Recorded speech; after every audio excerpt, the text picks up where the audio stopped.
de açúcar e etanol. A Excelência apresenta o seu novo mamógrafo Siemens. Modernidade e precisão com qualidade superior. Muito mais rápido, tudo num só clique.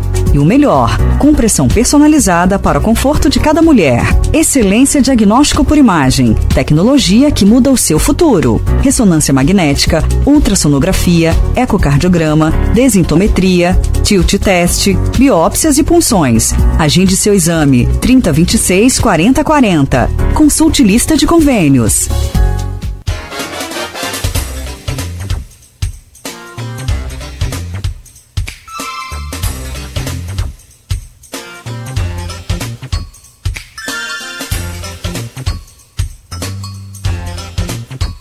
Oito e 32 em Campos, de volta com Folha no Ar.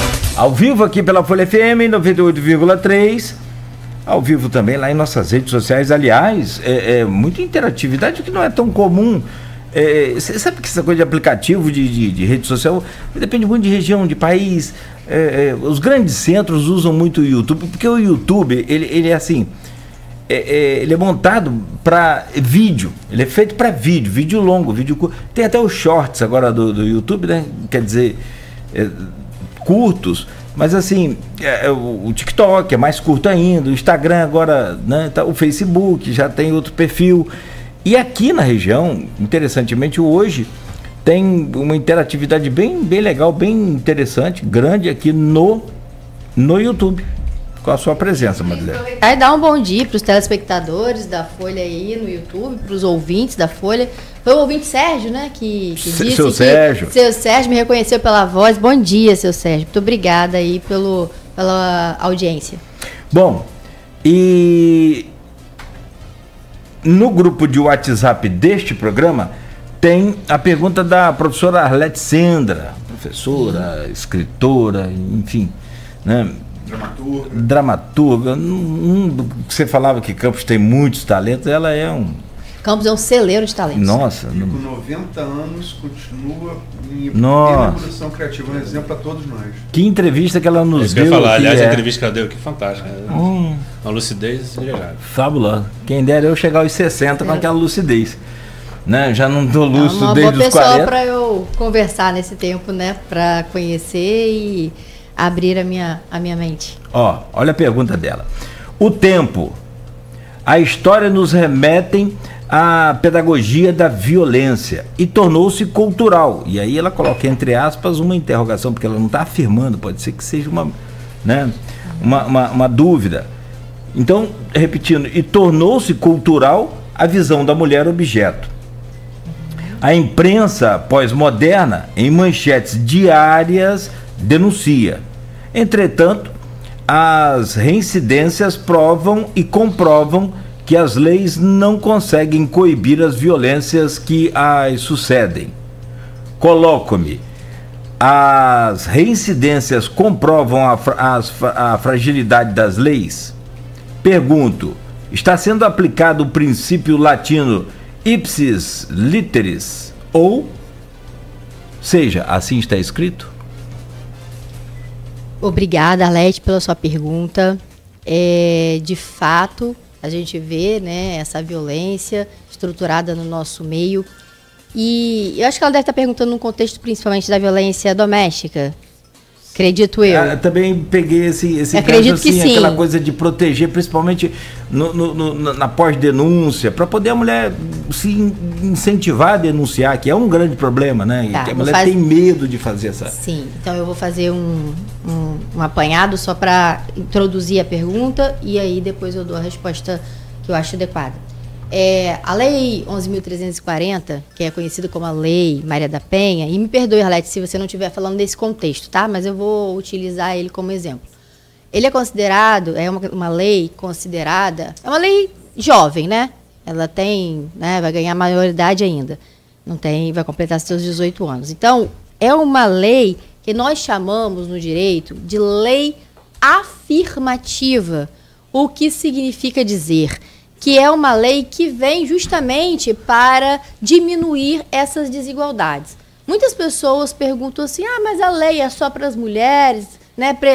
Ela privilegia só as mulheres? Sim, porque existe essa desigualdade estrutural, nós vemos isso acontecendo, e colocando as mulheres como vítima, maior número de vítimas. Até que isso se estabilize, não quer dizer que essa é uma lei que vai vigorar para sempre, mas até que isso se estabilize, é preciso que haja uma maior proteção dessa mulher de fato.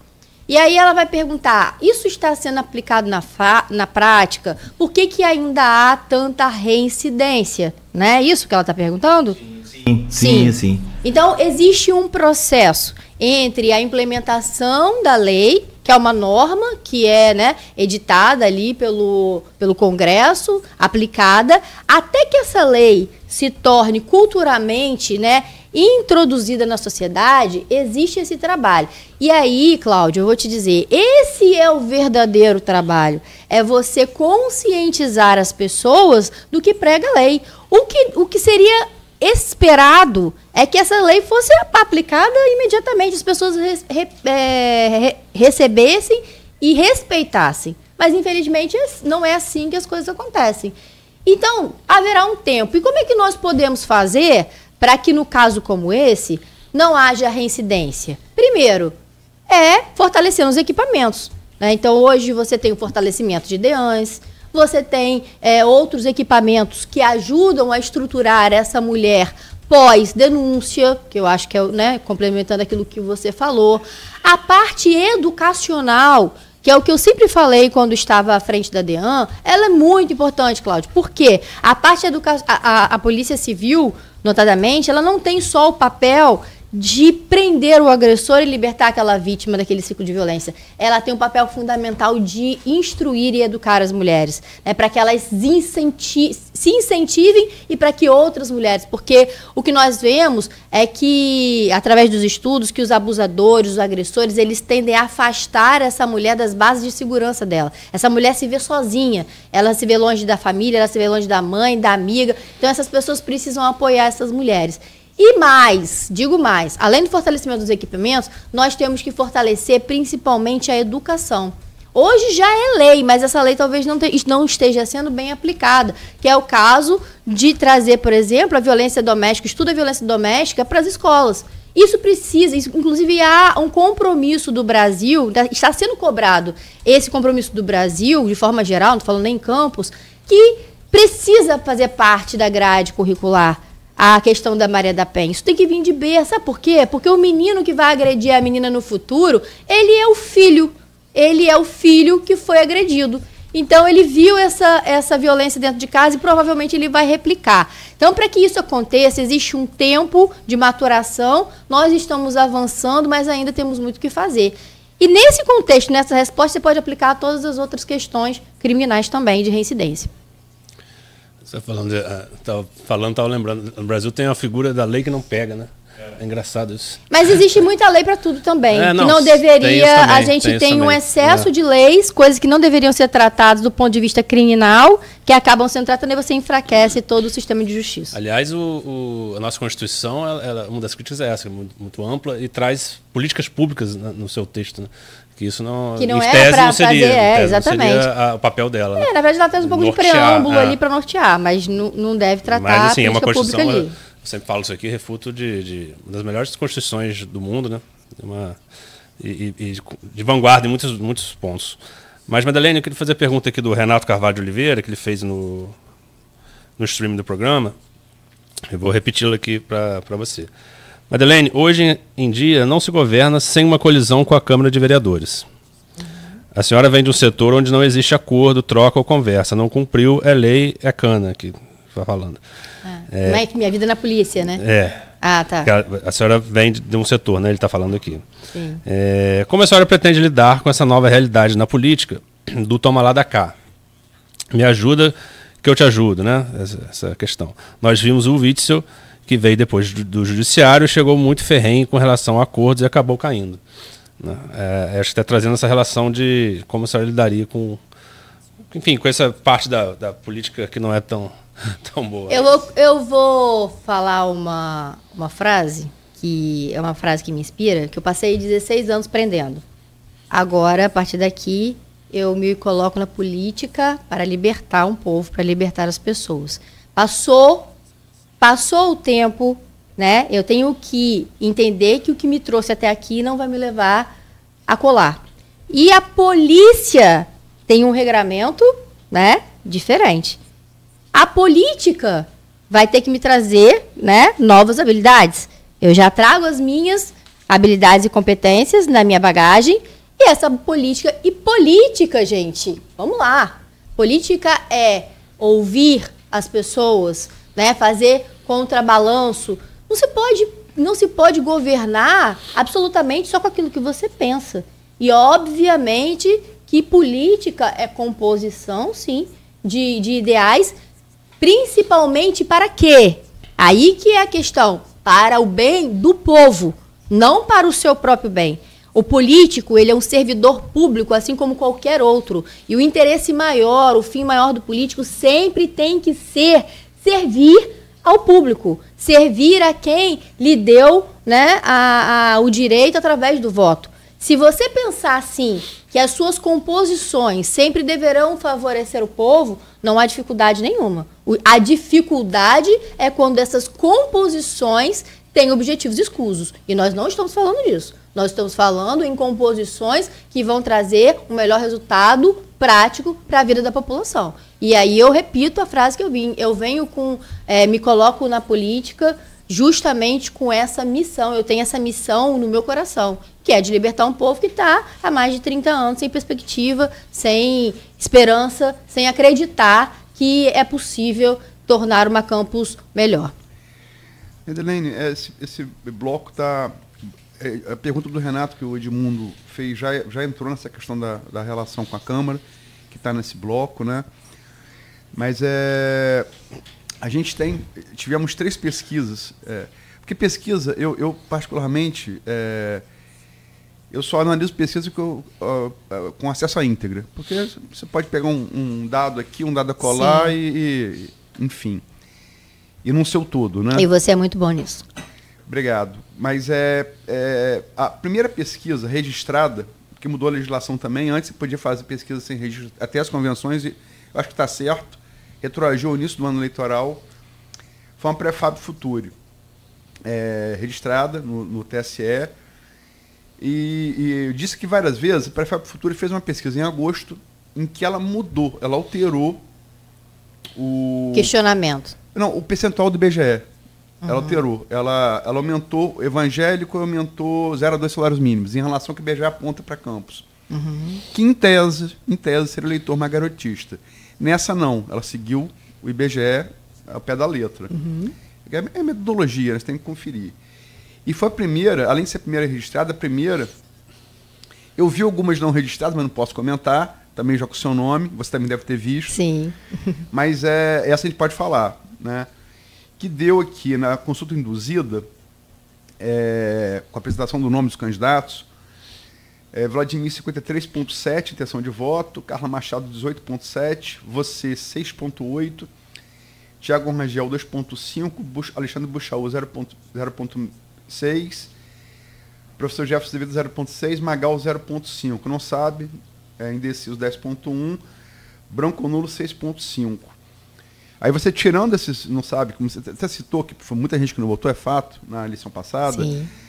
Em voto válido, que é o que vai contar no final, daria 64,5 para o Vladimir, 22,4 para Carla, 8,1 para você, 3,0 para Tiago, 0,7 para Buchaú, para cada um, e Jefferson Azevedo, 0,6 para Magal. Como é que você analisa esses números? Olha, eu analiso esses números com muita felicidade, inclusive, porque se a minha pré-candidatura for confirmada no tempo correto, tenho absoluta certeza que eu vou vencer essas eleições. Por que eu digo isso? Porque essa pesquisa que está registrada, ela vai demonstrar o momento em que ela foi produzida, né? Ela já faz mais de um mês, confere? Ou aproximadamente um mês. Dia 26, se eu não me falha a memória. Mais ou menos. Enfim, mas ela foi produzida, né, ela foi expedida, né, publicada dia 26, mas o tempo de produção dela... 26 de abril, não, foi feito 26. Então, nós temos mais de um mês da produção dessa. Então, ela demonstrou o momento atual daquela pesquisa. E nós sabemos que a eleição ela vai se dar no futuro. E eu tenho certeza que esse tempo de caminhada, como você mesmo falou, eu já saio aí, segundo essas pesquisas, né, de 6,7, alguém que né, a gente pode chamar aí de uma outsider, né, alguém que vem para a política sem rejeição. Eu não tenho rejeição. 6,8, né? Eu não tenho rejeição, né? Meu trabalho aqui agora é de fato ser conhecida por uma população que ainda não me conhece, mas eu tenho visto, Aloysio, um carinho enorme das pessoas quando eu caminho nas ruas, uma sensação que as pessoas olham para mim e falam, agora sinto que eu posso pensar em algo diferente, sinto que eu tenho, isso das pessoas, né, vem genuinamente, agora eu tenho que votar, e eu penso que a grande parte dessas pessoas, como repito, que quem ganhou as eleições, nas últimas eleições, foram as pessoas que não quiseram votar. A gente sabe que o primeiro colocado ele tem uma rejeição natural, a tendência é que esse número não cresça, a tendência é que haja um crescimento dos meus números, um decréscimo dele. Então, isso só me deixa feliz. Chegar, né? Eu não sou. Gente, não tem nem um mês. A gente nem está numa fase de campanha. Nós estamos em pré-campanha há um mês. Pouco se sabia ainda sobre a minha pré-candidatura e eu já saio na frente, né? Disparando aí com 6,8. Isso para mim é um motivo de muito orgulho. E eu tenho certeza que o futuro, né, que é o dia 6 de outubro, vai revelar uma realidade extremamente diferente daquilo que foi apresentado um mês atrás. Que refletia o quê? Uma população que não me conhecia. E, de fato, quando ela me conhecer, isso aqui é um instrumento excelente, né? Porque, como eu falei aqui antes, a entrevista da Folha é considerada um balizador para que as pessoas conheçam o seu candidato, para que as pessoas possam sentir firmeza em quem elas pretendem entregar a sua cidade. E isso vai acontecer daqui para frente muito mais vezes. E, a partir daí, né, toda essa firmeza que eu trago, essa coragem, aqui eu quero dizer um pouco, bem rapidamente. O povo vai conhecer a minha história. Eu venho de uma história humilde. Eu sempre trabalhei, Aloysio. Desde 6 anos de idade eu trabalho. Meu pai foi cortador de cana, minha mãe foi órfã. Quando 6 anos, meu pai tinha um comércio de abatedouro, eu ia 4 horas da manhã, ficava dormindo atrás do Fusca do meu pai até das 6 horas da manhã, para todo mundo agarrar firme lá no abatedouro. Então, desde 6 anos. Dali eu tive que bolsa para estudar, né? Tive que pagar os meus estudos na faculdade com estágio no Ministério Público Federal, tive que trabalhar num call center, né? Vendendo cartão de crédito para poder bancar meus estudos no Rio de Janeiro, para poder passar para o concurso de delegado de polícia.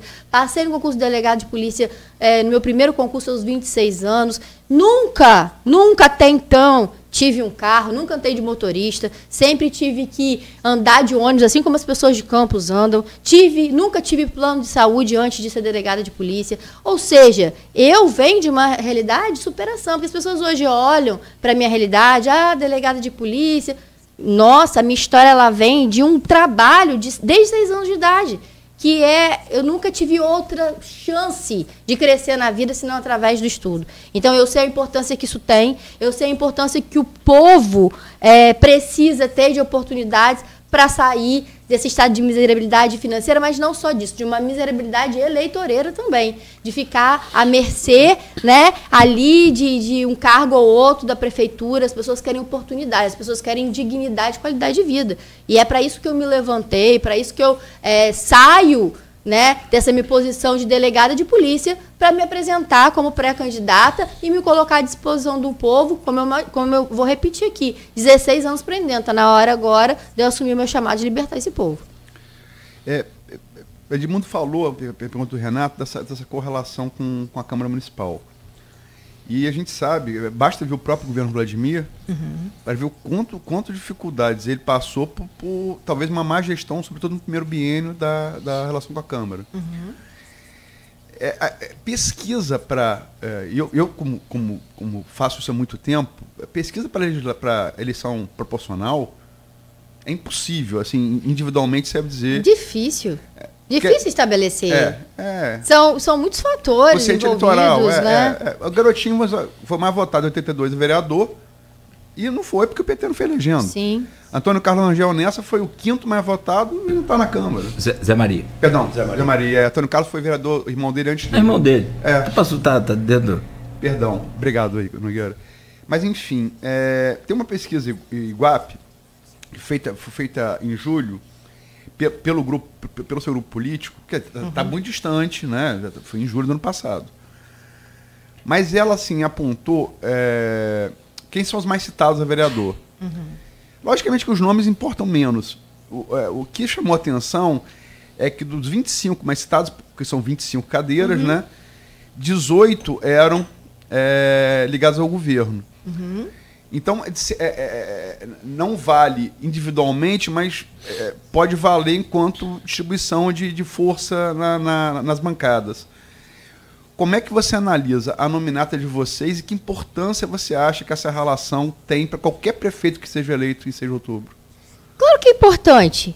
Claro que é importante você ter uma base forte na Câmara. E aí, eu vejo que o fortalecimento da minha pré-candidatura naturalmente fortalece a candidatura dos meus pré-candidatos. E digo isso aqui voltado para os pré-candidatos da minha base, que eu tenho feito isso com muito carinho, atendido a todos, né, conversando com todos, para que eles fortaleçam também, porque é importante tanto para mim quanto para eles, né, terem ali uma pré-candidata forte, que eventualmente se torne eleita para poder ajudá-los a governar, quanto para mim, para conseguir governar. Agora, a gente tem que partir do princípio, Aloysio, que a política, você tem adversários políticos, né? Adversários políticos, enquanto você tem um grupo, mas você não pode ser um inimigo político. Você não pode entrar pensando que as pessoas não querem o bem público. Porque se você estiver pensando assim, você não está pensando no povo.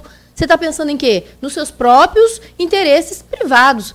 Então, quando alguém se candidata a uma cadeira no legislativo, ele tem que pensar ali que ele, óbvio, ele vai ter o trabalho de fortalecimento da base dele, mas não tem que ser um voto por votar. Eu vou votar e não vou votar nesse projeto aqui que beneficia a população, mas é porque ela é eu não sou da base do governo dela, então eu não vou votar. E que política é essa? Nós não estamos falando disso. Nós estamos falando de um projeto de nova transformação para a cidade. Nós estamos falando de um projeto de unir as pessoas. Nós estamos falando de um projeto de pessoas. Projeto que eu falo, não estou falando de projeto político, eu estou falando de que as pessoas possam sair desse lugar. Ninguém aguenta mais isso. Ninguém aguenta mais essa política de mimimi, de falar mal, de atacar as pessoas. As pessoas querem propostas, que as pessoas querem sair do lugar. Vocês, eu tenho certeza que até vocês estão cansados desse tiroteio, de ficar apontando o dedo. Nós estamos aqui para apontar o dedo de ninguém, nós estamos aqui para fazer o melhor para a população de Campos. Então eu penso que pode ser difícil, embora nós não temos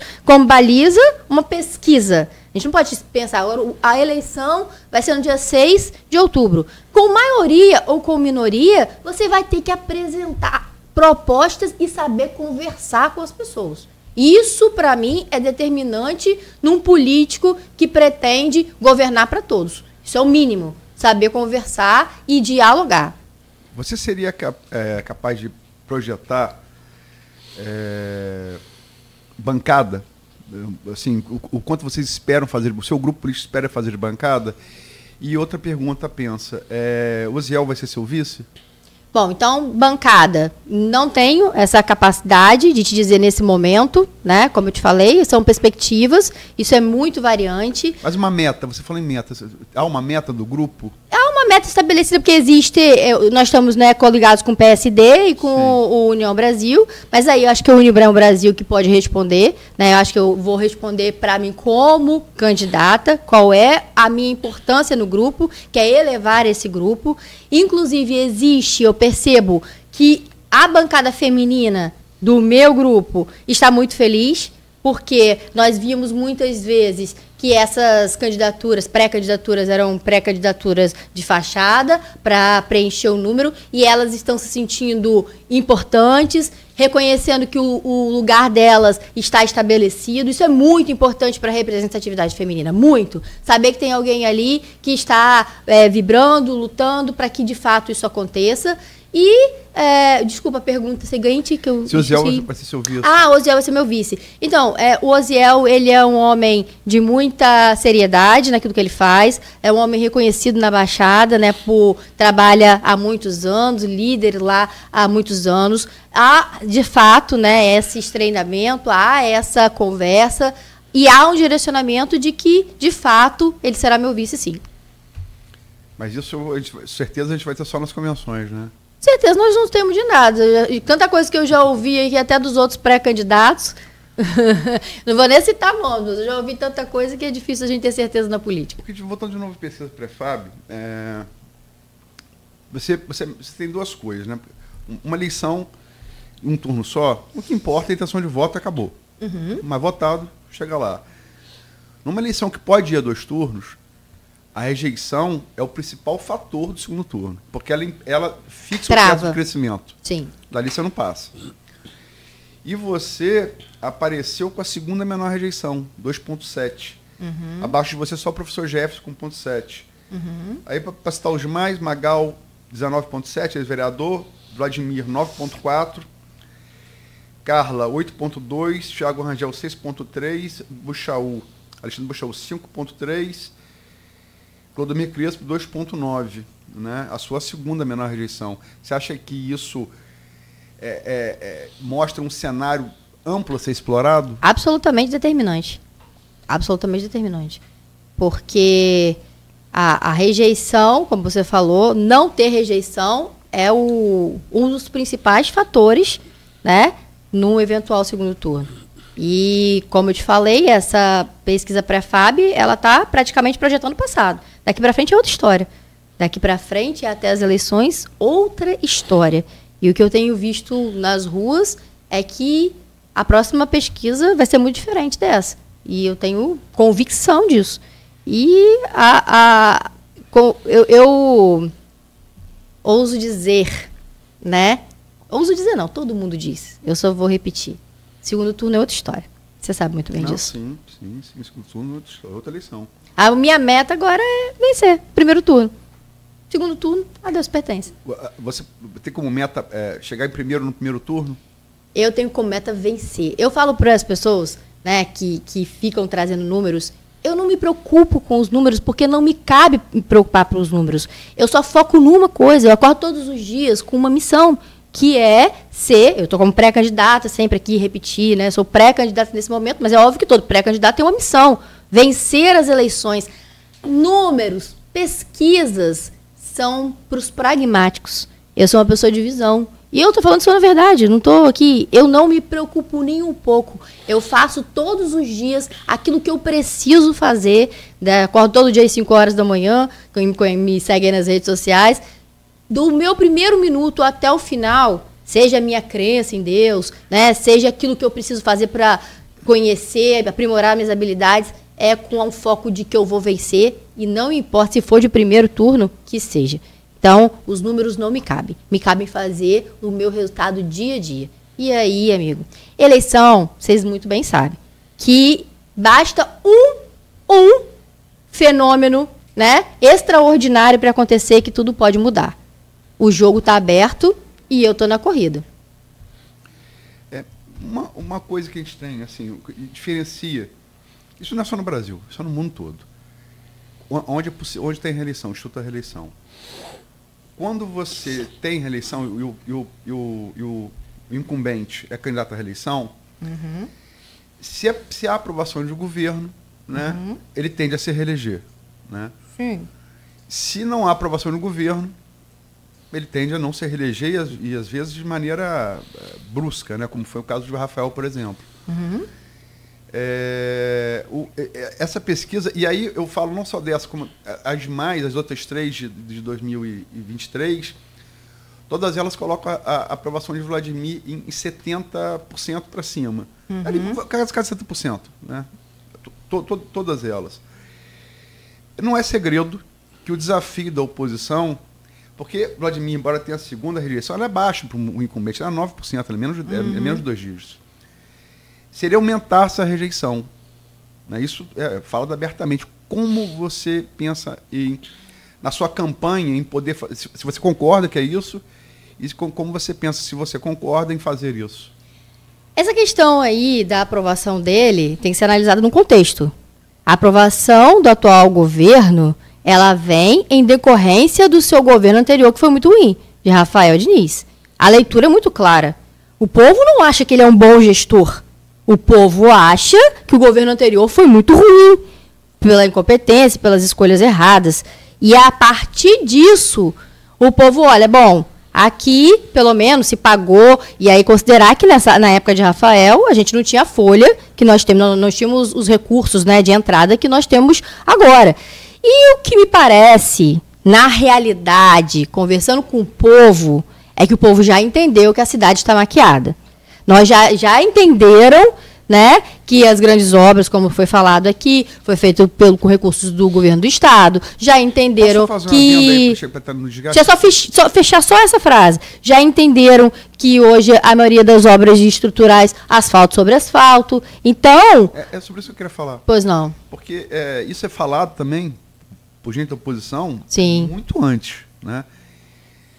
Quando ainda estava valendo a pacificação, isso já era falado. Sim. Muita gente da oposição. O que era falado exatamente? Que Vladimir estaria levando o crédito por obras cuja maioria do custeio vem do Estado. Sem críticas vazias, levou o crédito junto porque ele foi pleitear, e está tudo bem. Sim. Mas a verba, né, veio... Esses 3 meses e 29 dias... há espaço para também, nesse sentido da desconstrução, da aumentar a rejeição dele, há espaço para colocar na cabeça do eleitor que as obras são do governo do Estado que hoje apoia você? Cara, não é há espaço, é trazer à tona a realidade. Não é uma questão de espaço, é trazer à tona aquilo que a população não sabe. Então, se você for buscar na história de 30 anos para cá, como eu falei e repito, não houve na história um governador que ajudou mais a cidade de Campos com investimentos do que Cláudio Castro. Isso é indiscutível. Financeiramente e obras estruturais. Não tem. Então a gente vai falar aqui das obras. Fez o ENF, né? Sim, mas aí falando, nós vamos falar aqui hoje de HGG, nós vamos falar do Parque Saraiva, nós vamos falar do DIC, da ponte, né, foram mais de 16 milhões que foram reconstruídos pelo Estado, são mais de 400 ruas asfaltadas com o dinheiro do Estado, empregado praticamente aí 200 milhões, nós temos a Universidade da Baixada, que está vindo com o governo do Estado, e aí eu já vou alinhar para você, porque eu sei que essa pergunta vai vir, a importância... né, que hoje o presidente do União Brasil, Rodrigo Bacelar, à época como secretário de governo de Cláudio Castro, fez um alinhamento para que isso acontecesse. É natural. Hoje, Rodrigo Bacelar é o político mais influente do estado do Rio de Janeiro. Indubitável isso. E ele sempre colocou Campos em primeiro lugar. Independente, mesmo ele não sendo, né, um aliado político do atual governo, ele sempre priorizou o quê? A cidade de Campos, buscando recursos para a nossa cidade. Então, eu imagino, né, que como ele está apoiando a minha pré-candidatura, ele é meu aliado político, sim, e se isso se confirmar, nós teremos ainda mais possibilidades de trazer investimentos, considerando que nós temos ali, como eu mostrei na discussão da LDO, apenas 150 milhões de investimento para a cidade. Então, é natural que isso aconteça e é favorável que isso aconteça. Voltando de novo, logicamente que o apoio de Rodrigo é algo, imagino que seja fundamental na sua campanha. Concordo com você, é o político hoje mais influente do estado do Rio de Janeiro. E o julgamento do TRE provou isso. Sim. Né? Provou isso, é jogo jogado, provou. Não, provou que... Eu não sei o que provou. O TRE... Não, provou que... ele é hoje um player importantíssimo no cenário fluminense. Você não pensa, você não opera. Um Eduardo Paes não opera a eleição prefeito do Rio de Janeiro sem pensar em Rodrigo. Você não pode se dar esse luxo. Sim. Você pode não pensar em Vladimir aqui em Campos, mas Rodrigo você tem que pensar. Ele alcançou esse patamar. Sim. Mas essa pesquisa ela trouxe também dados. Qual pesquisa? Essa pesquisa Prefab. Sim. Trouxe dados. Assim, você é conservadora, você não se tornou conservadora por ocasião, você sempre foi de direita, enfim, assumidamente, é uma coisa que você... Natural. Sempre teve, eu sei, estou só ressaltando. Tem muito de ocasião, né? Tem gente que tá aqui, já foi de esquerda, foi de direita, porque, enfim, e voltou a ser de esquerda depois que o Lula voltou ao poder. Mas não vamos citar nomes. O cenário projetado para Lula em Campos de aprovação, o governo Lula, é muito ruim. Porque Vladimir tem 70% de aprovação. Castro tem 40 e poucos. Ele está ali na conta 46, do chá. Está na conta do chá. A aprovação de Lula é menos de metade da reprovação. Isso se confere... Aprovação, deixa eu entender, é menos de metade. A aprovação do governo dele é menos de metade da reprovação. Né? E outro dado que coloca assim, pergunta assim, o eleitor, você se considera de Campos? Se considera ideologicamente o eleitor de as opções. Direita, 39,6%. Moderado, 28,0%. Apolítico, 23,7%. Esquerda, 8,7%. Em tese, isso seria bom para você. No entanto, usando a eleição passada como exemplo, que aí é pesquisa e urnas, tem que fazer a comparação, dois candidatos na eleição passada tentaram abraçar o bolsonarismo, né? Já tinha sido muito bem votado em 2018, no segundo turno, que foram Tadeu Tucuntil, que é relativamente conhecido, jornalista, apresentador da Record, foi vereador, e menos conhecido Jonathan Paz. E Natália, que era uma estreante, como você é agora, ela fez quase o dobro dos dois, sendo do PSOL, que está ainda mais à esquerda do PT. Como é que você interpreta essa coisa ideológica dentro da eleição municipal? Eu vou te responder... E qual a importância de Rodrigo na sua campanha? Eu vou te responder com uma resposta que eu tenho dado de pronto para as pessoas, com a minha experiência na delegacia. Toda mulher que chegou à delegacia, eu nunca perguntei se ela é de direita ou de esquerda. Nunca. E tive que tratar todas da mesma forma, com o mesmo carinho e humanidade.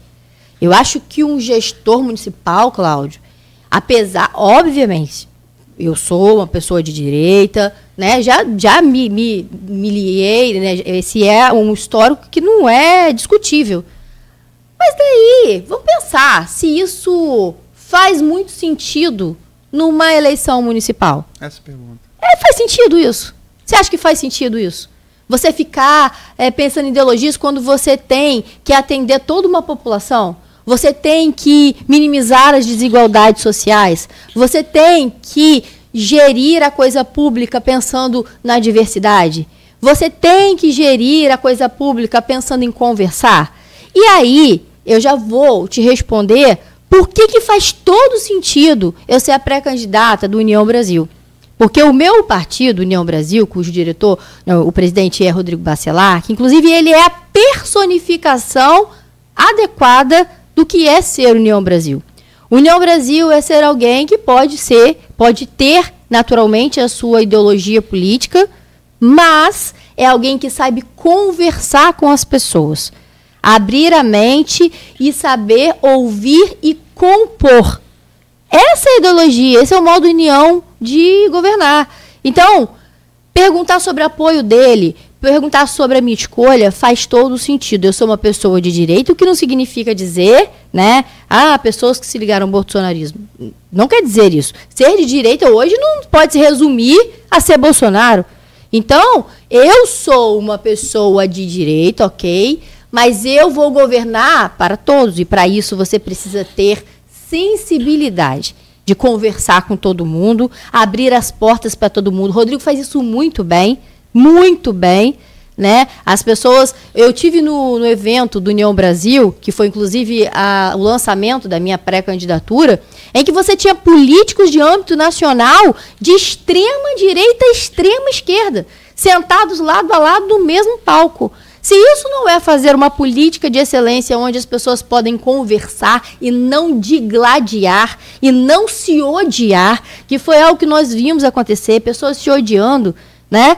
Porque se estabeleceu uma diferença, o governante, principalmente no âmbito municipal, ele não pode pensar assim. Eu repito, nunca perguntei para nenhuma mulher se ela pensava igual ou diferente de mim. O meu mistério era atuar para proteger aquela pessoa. Assim como o mistério do executivo é atuar para diminuir as desigualdades, sejam elas quais forem. São 9h11, eu vou fazer minha última pergunta e passo aí a Edmundo e Nogueira. jornalista conversa com fonte, eu tenho fonte de todos os grupos políticos, né? E, assim, o que se coloca, que pelos números, logicamente que esse número pode mudar, você está correta, né? Mas também eu sempre lembro aquela frase de Marco Maciel, né? Tudo pode acontecer, inclusive Tudo nada. pode acontecer. Inclusive nada. Exato. Faz parte também do tudo. Lógico. Mas, enfim, o quadro que você tem hoje, né, de projeção matemática, a eleição, você chegar ao coração do eleitor é emocional. Mas o entendimento desse processo em termos coletivos é matemática. Sim. É número. Colocam que a melhor possibilidade, e também com base no que houve em 2020, que só houve segundo turno em 2020 porque o Rodrigo botou Bruno Calil. Uhum. Tira os votos de Bruno Calil com o Rodrigo, com o apoio do Rodrigo, o Vladimir ganhava o primeiro turno.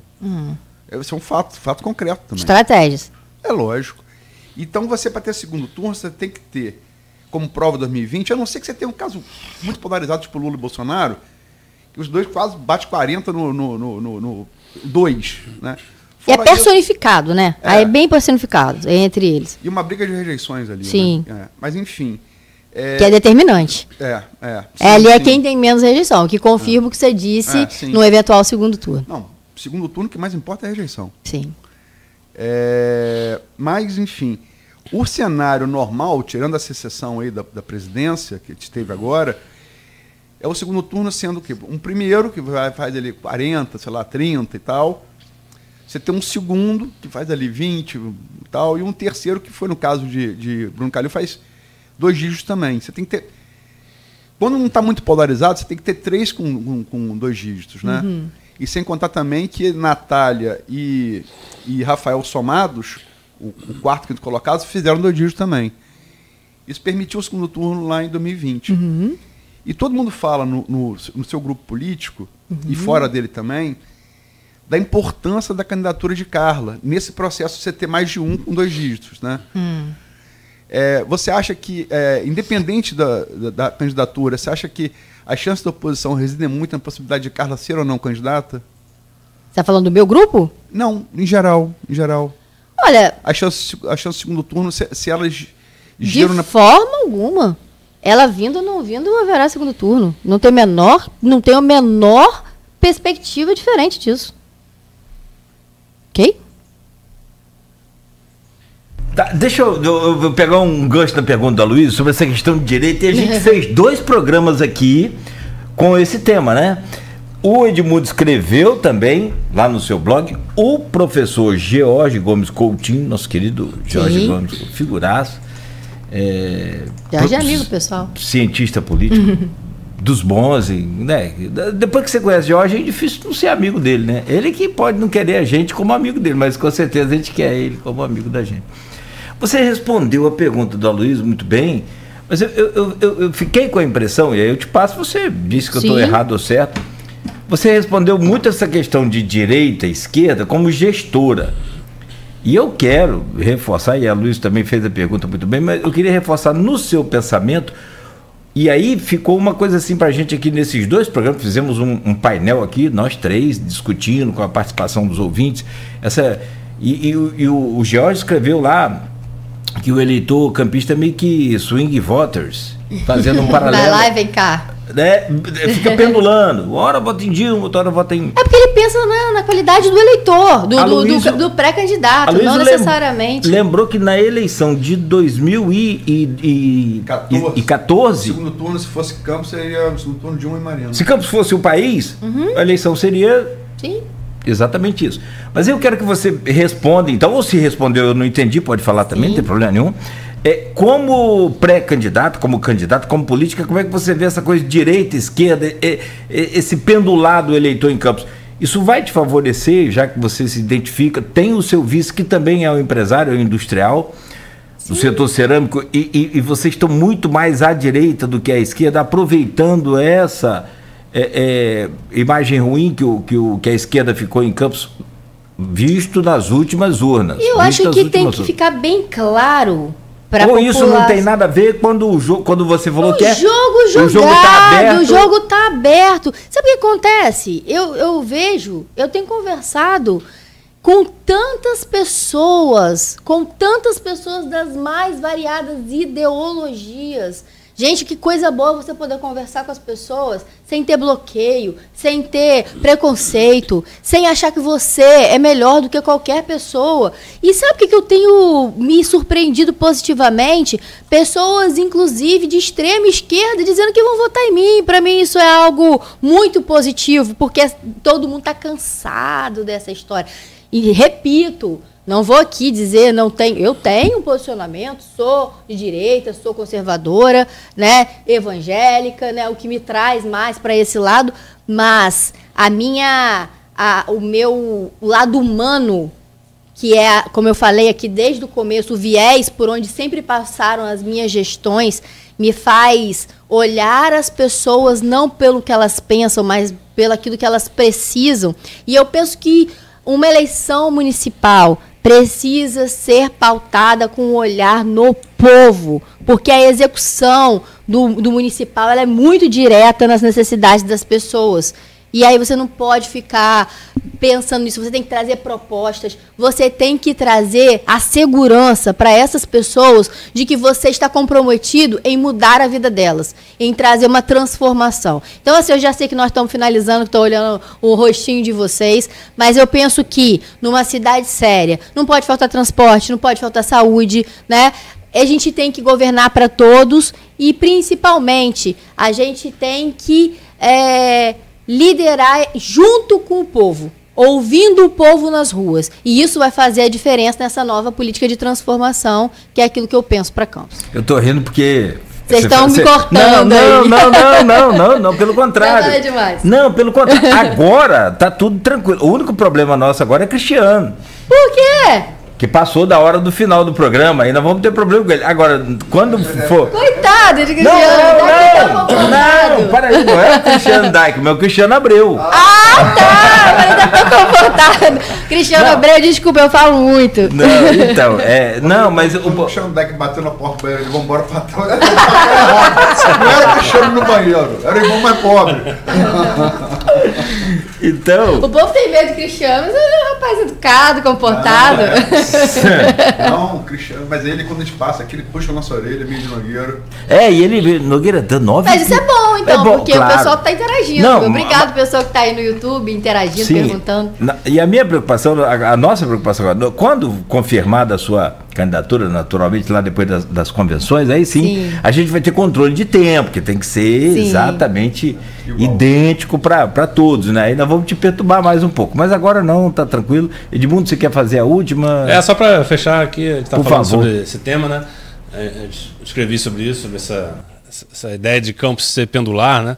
Acho que o Aloysio também dialogou com a gente, falou que está mais calcificado para a direita, e realmente está, né? Campos mostra isso em muitos sentidos. Mas, assim, o conservador, como eu falei aqui programas anteriores, é diferente do reacionário, né? O conservador, ele quer mudança, ele aceita a mudança, né? Só que tem que ser gradual, tem que ser aos poucos, né? Eu acredito que seja o seu perfil também, enfim. O reacionário, ele quer uma ruptura, né? Ele quer mudança radical da situação atual. É uma diferença significativa, né? Inclusive, a democracia traça uma linha. Mas só para fechar, para falar rapidamente, você falou de ser evangélica, você falou da religião, da parte conservadora ligada a isso. Queria só ouvir em relação... Eu falei isso porque ele sempre gosta de colocar, né? Que eu sou uma mulher conservadora, de direita, evangélica, eu reafirmei nas matérias. Assim como eu digo, desculpa, como eu digo que Vladimir e Rodrigo são camaleônicos. A gente falou de Constituição também, nossa Constituição prega um Estado laico, né? Sim. Mas existe teologia do domínio, né? Que a religião deve colocar ali uma pessoa ungida, enfim, toda uma discussão religiosa que eu acho que não cabe ao Estado, em minha opinião, mas queria ouvir a sua em relação a essa divisão Estado-religião para a gente poder... Eu acho o seguinte, que há muita confusão, inclusive, entre o Estado é laico, ok, mas cada um pode acreditar, né, no seu Deus, no seu Criador, na sua energia, e eu penso que eu só me identifiquei aqui como evangélica porque foi a direção, né, que foi, mas eu acho que algumas pessoas falam assim, a religião não deve se misturar com a política. E está tudo bem. O que se mistura com a política, eu acho que é o onipresente, onipotente, é aquele Deus que eu acredito. E é independente de religião, daquilo que você acredita, do que você não acredita, nós temos que caminhar por um princípio basilar, que é o amor ao próximo. Se você conseguir governar com esse princípio básico que transcende a qualquer religião, você vai ser um bom governante. Gente, 9h22. Madeleine, quero começar aqui agradecendo a você por estar aqui conosco hoje. Muito bom poder contar com sua presença. Desejar todo sucesso aí nessa nova... Você disse, eu anotei aqui, gente, nessa nova...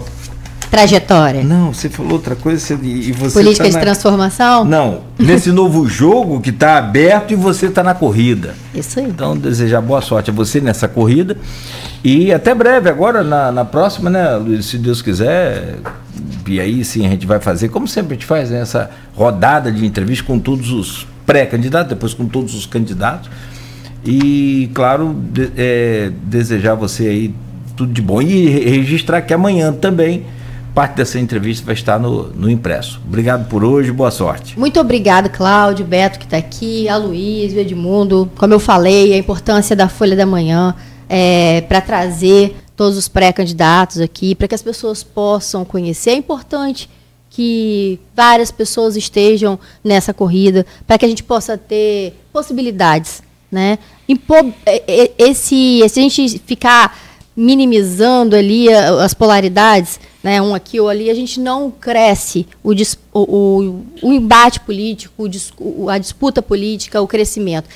Então, eu só tenho a agradecer pela oportunidade. Eu espero que o eleitor possa ter, né, conhecido um pouquinho mais da minha história. Nós teremos outras oportunidades daqui para frente. E agora é caminhar muito pé no chão, né? Porque uma corrida, como você falou, é de pé no chão. E é um passo na frente do outro. Sem pressa, mas com persistência e firmeza no caminho que é o meu alvo todos os dias. Muito bem. Edmundo, obrigado também, meu amigo. Bom dia para você. Semana que vem estaremos aqui nesse revezamento, né, de bancada, onde a gente conta com a sua presença também. Muito obrigado por hoje. Obrigado, Nogueira, Luiz, Beto, o pessoal que está aqui nos acompanhando, nossa convidada Madeleine. Eu fico sempre pessoalmente feliz quando eu vejo pessoas, entre aspas, de fora, né, participar da política. Eu acho que a política, tudo é política, né? Tudo é política.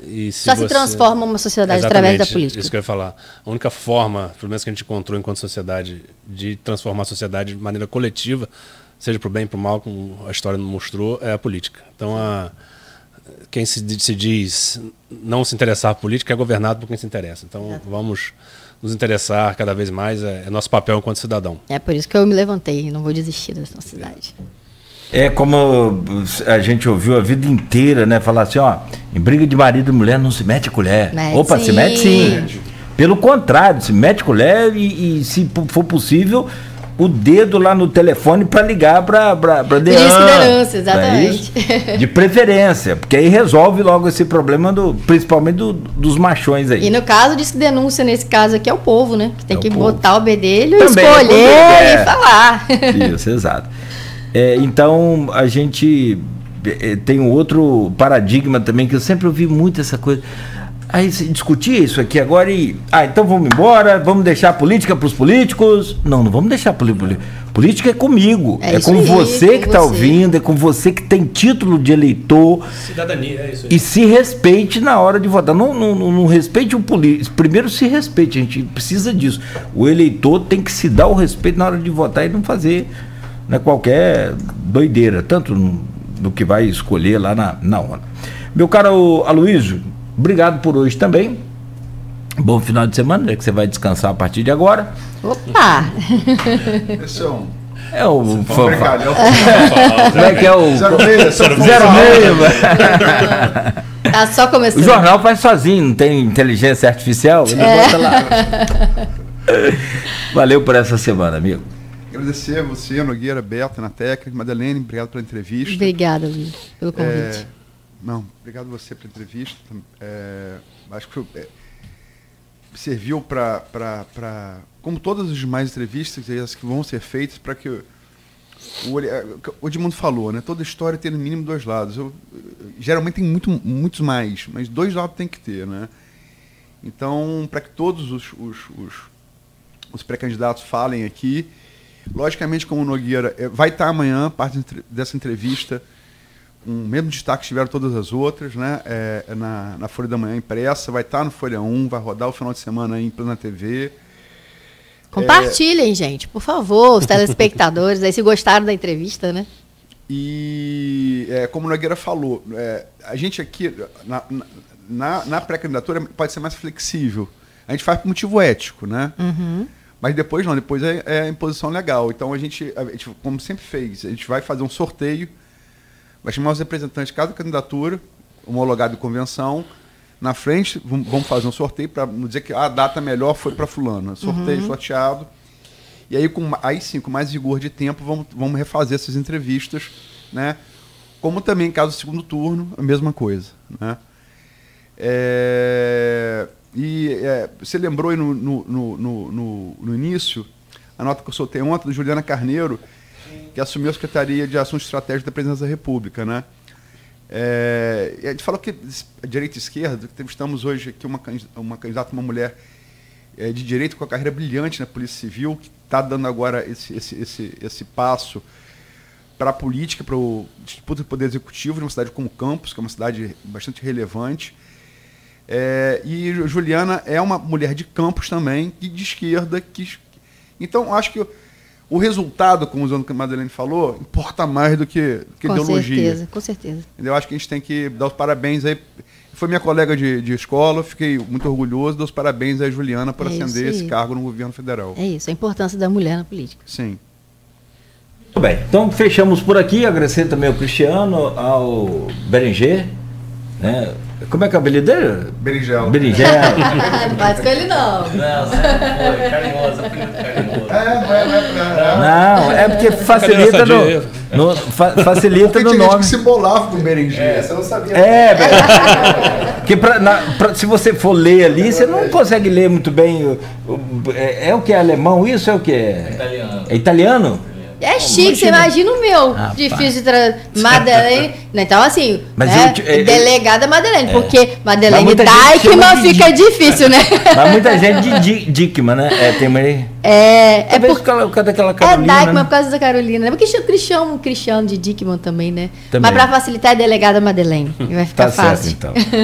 E aí a gente fecha por aqui. Bolsonaro não vai falar nada com ela, não? Que ela é mais assim, direita, da igreja. Esses caras todo dia pedem para imitar o Bolsonaro aqui, mas que o pessoal que está ouvindo no rádio fica dá moral pra gente, mas pensa que o Bolsonaro foi na Folha. Pensa que o Bolsonaro, né? Não, a imitação não é tão boa, senão vamos deixar a próxima. Não vai falar nada, não? Olha só, a Madeleine aí, eu acho que ela tá despontando aí, pô, como segurança pública, tá ok? Tem tudo aí pra você achar aí. Obrigada. Valeu. Do Lula também. Não, Lula não faço por enquanto.